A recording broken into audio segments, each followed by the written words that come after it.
আজকে আমি দেখাতে চলেছি আপনার প্রিয় গ্রামের একমাত্র বাজার।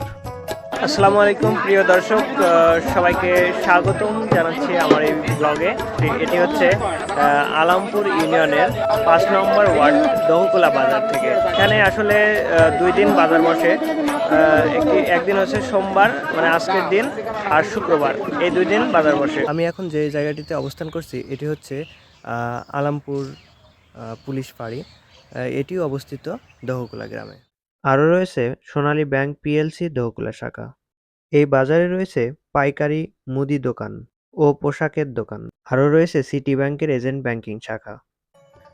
বাজার মানেই মানুষের নিত্য প্রয়োজনীয় জিনিসের কেনাবেচার স্থান।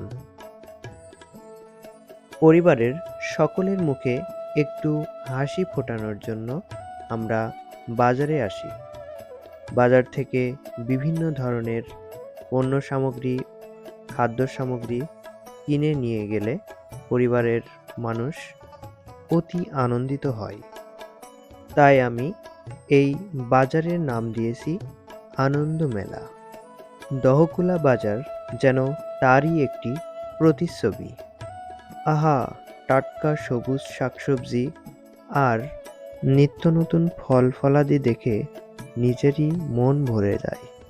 গ্রামীণ বাজারের সবচেয়ে ভালো দিক হলো নির্ভেজাল শাকসবজি, ফলমূল পাওয়া যায়। দেখুন সবাই সারিবদ্ধভাবে কত সুন্দর করে বসে তাদের পণ্যগুলো বিক্রয় করছে।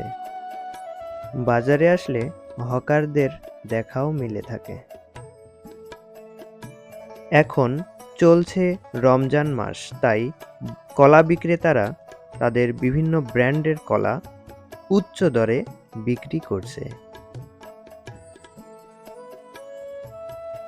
বাজারে আসলে ছোট বড় সবারই একটু ফাস্টফুড খেতে ইচ্ছে করে।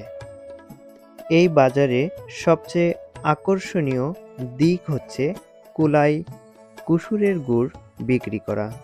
এটা আমার কাছে বেস্ট মনে হয়েছে।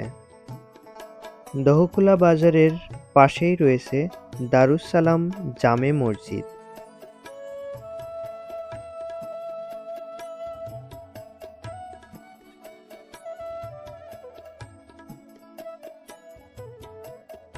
শিক্ষার দিক থেকেও পিছিয়ে নেই দহকুলা।